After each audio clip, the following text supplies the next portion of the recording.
Le chanteur de Skip the Use est l'invité de BFM Lyon ce soir. Bonsoir Matt Bastard. Salut. Merci d'être avec nous sur BFM Lyon. Vous serez en concert au Radiant Bellevue le 28 janvier prochain. D'abord, comment vous abordez ces retrouvailles avec le public lyonnais ? Franchement, on a hâte parce qu'à chaque fois qu'on est venu à Lyon, c'était vraiment mortel. Et puis là, avec ce disque-là où on a plein d'émotions à faire partager aux gens, on a pu faire un show encore plus incisif, encore plus vénère. Et voilà, on a hâte de le jouer. On a pris un petit virage à 180 degrés pour aller encore plus loin. Donc on est super contents. Justement, c'est le retour sur scène après la pause forcée du Covid. On doit s'attendre à quoi en venant vous voir au Radiant le 28 janvier ? On va en prendre plein les yeux ? Ouais, on a vraiment on essayé de monter un show, un gros show, mais en même temps un show qui reste interactif. Donc, je dis ça au cas où il y aurait des gens qui pensent qu'ils peuvent aller au concert comme ça. Non, on va les solliciter. Ouais, je crois que vous aimez bien que le public soit acteur aussi de vos concerts. Et c'est exactement ça. L'idée, c'est qu'on fasse quelque chose de ouf tous ensemble. Écoute, on n'est pas encore... on est encore jeune, hein. L'andropause ne nous guette pas, donc on y va à fond. Votre 6e album, Human Disorder, est sorti en mars dernier. Vous le défendez donc sur scène depuis plusieurs mois. Maintenant, on va écouter un extrait, peut-être, on en parle après ? Ouais.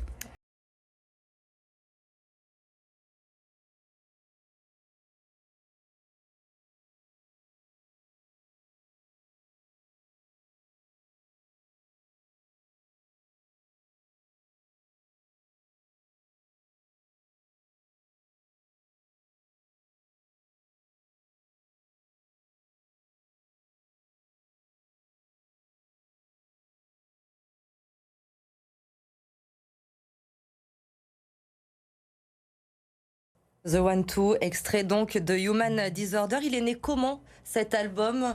Et avec le Covid, tout ça au milieu, c'est cette période-là qui l'a fait naître ? Ouais, en vrai, je pense que artistiquement, alors c'est hyper marrant parce qu'en ce moment là, tu viens de faire le journal et tout ça, et il y a plein de gens dans le monde politique qui se demandent si les artistes ils doivent être engagés ou pas. Je pense que la culture, c'est un contre-pouvoir. On est là pour donner un prisme de la réalité différente aux gens. Donc évidemment qu'on doit être engagé, même sur des sujets, même sur des chansons d'amour, on doit être engagé. C'est la base de notre sincérité. Et pendant le Covid, on a vécu tous une situation extraordinaire qui nous a obligés à l'introspection, qui nous a obligés à nous remettre en question totalement, à remettre en question notre façon de travailler. Et on a été face à des émotions qu'on n'avait pas forcément avant. Nous, musiciens, qui sommes tout le temps sur la route à travers plein de pays, on était chez nous et on a vécu des moments géniaux en famille, qu'on a pu vivre ça comme tout le monde. Vous avez profité de vos filles, enfin. Exactement. Et d'un autre côté, on flippait de se dire mais qu'est-ce qu'on va devenir ? Et tout ça, ça fait donc une sorte de melting pot émotionnel. Et quand il y a plein d'émotions comme ça qui surgissent de nulle part, c'est tout de suite un super terreau pour faire un album.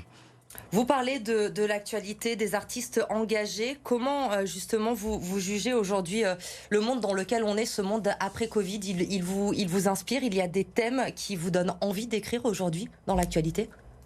Même depuis longtemps. Le vivre ensemble, c'est nous, avec notre chanson Nameless World, on parlait déjà de ça. Dans Story of Gods and Men, en 2014, on parlait du rapport entre les hommes et les dieux et des gens qui étaient prêts à tuer d'autres personnes au nom d'une religion. Dans cet album Human Disorder, on essaie de parler aussi de féminité, on essaie de parler... moi j'ai 2 petites filles, comme tu l'as dit, et j'ai envie de préparer une société bien meilleure, dans laquelle elles pourront laisser libre cours à leur féminité, dans laquelle il n'y aura pas de plafond de verre, et elles pourront faire tout ce qu'elles veulent et comme n'importe quel mec.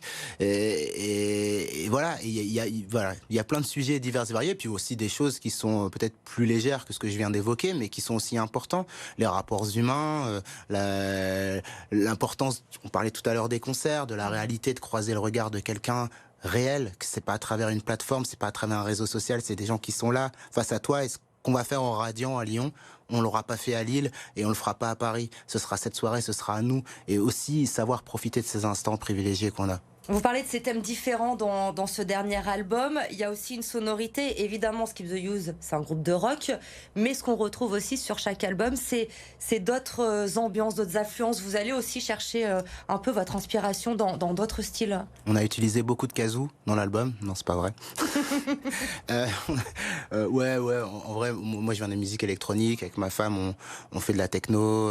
Enzo, il vient de la pop, il vient du punk. Moi aussi du punk. Yann du métal, Nelson du hardcore et du métal. On a ce background-là, mais on aime aussi le groove, on aime faire danser les gens, on aime bien susciter la prise d'opposition, quelle qu'elle soit. Et tout ça, ça nécessite beaucoup d'énergie et ça nécessite une palette assez large. Et c'est ce qui rend le projet hyper intéressant, en tout cas nous, du point de vue des artistes, parce qu'on peut faire, c'est une cour de récréation, on peut faire ce qu'on veut. Et c'est ça qui est cool. Et pour nous aussi, pour écouter vos albums, parce qu'on est surpris à chaque chanson et on s'ennuie pas quand on écoute vos albums. Sur celui-là, il y a 4 chansons en français. Vous en avez écrit 4 en français, alors qu'au début de Skip the Use, vous écriviez plutôt en anglais. Pourquoi ce changement aujourd'hui ? On a toujours considéré la langue comme un chemin et pas comme une destination. Et écoute, j'ai fait une chanson sur quand j'étais confiné, j'avais envie de savoir comment j'allais me projeter dans l'avenir, et pour savoir où on va, faut savoir d'où on vient. Et je me suis rappelé de ces moments-là où j'ai compris plus jeune que j'avais envie de faire le métier que je fais. Et quand j'écris une chanson sur ça, j'ai écrit la chanson dans la langue du souvenir. Pour moi, ça me paraissait logique. Voilà, ça va pas plus loin que ça, en fait. C'est en fonction des thèmes, de comment ça vient. Ouais. Vous réfléchissez pas plus que ça. Vous portez quel regard aujourd'hui sur la scène rock française ? Moi, je trouve que la scène rock française, elle a la classe, mais je trouve que la scène rock française, on n'en veut pas. Et c'est ça, le problème, c'est que c'est très compliqué quand on fait du rock d'être partagé dans les médias, d'être même dans certains festivals, ou même dans... Et nous, on est extrêmement privilégiés avec Skip the Use, et je m'en rends compte. Je sais que c'est pas le cas pour tout le monde. Et souvent, on nous dit, oui, il y a même plus de victoire de la musique rock. On était la dernière. Que vous avez eu. Ouais, je crois bien qu'on était une des dernières à avoir remporté. Donc, et pourtant, il n'y a pas moins de groupes de rock en France. On est le pays du Hellfest, qui est un des plus grands festivals de métal au monde. Comment vous l'expliquez, tout ça ?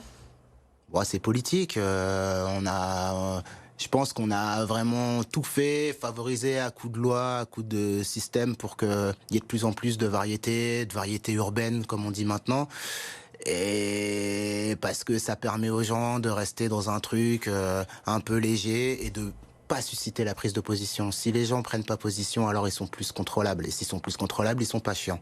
C'est pour ça que nous, les groupes de rock, on est les relous, on est en dehors de la ligne jaune, mais moi, j'ai foi de croire que tous ensemble, quand on se serre les coudes, on peut faire des grandes choses.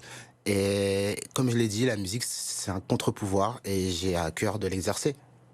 Vous vivez aux États-Unis avec votre... Avec Omar Sy, donc ils pourront faire tous les commentaires les mêmes que sur Omar. On va pas parler des tirailleurs, c'est régalé ce soir. Mais ça influence, j'imagine, votre musique aussi, cette culture américaine. Je fais à peu près la moitié de l'année d'un côté, moitié de l'année de l'autre. Et je vais pas que là, je vais au Canada, j'étais en Suède, je vais partout. Je pense que c'est le voyage, ne pas rester ethnocentré, aller voir ce qui se passe ailleurs, pour encore plus apprécier ce qu'il y a de génial chez soi, mais aussi avoir un recul et grandir. Moi, c'est l'expérience, le travail en collaboration. J'ai plein de choses à apprendre, je suis encore jeune. Et c'est ça que je trouve génial. Vous pensez déjà au prochain album ou pas? On est déjà en train de le faire. On a déjà des nouveaux titres qui sont prêts et qu'on va peut-être lâcher prochainement.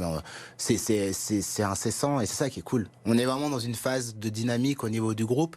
Et d'ailleurs, je tiens vraiment à en profiter pour remercier le public parce que on vit vraiment une tournée extraordinaire. On vit des échanges avec le public qui sont précieux, importants, surtout aujourd'hui, surtout de nos jours. Et voilà, les gens sont tous ensemble, ils dansent, ils chantent ensemble en n'ayant rien à foutre de leur couleur de peau, leur religion, leurs statuts sociaux. Ils sont là ensemble à faire quelque chose, comme quoi c'est encore possible.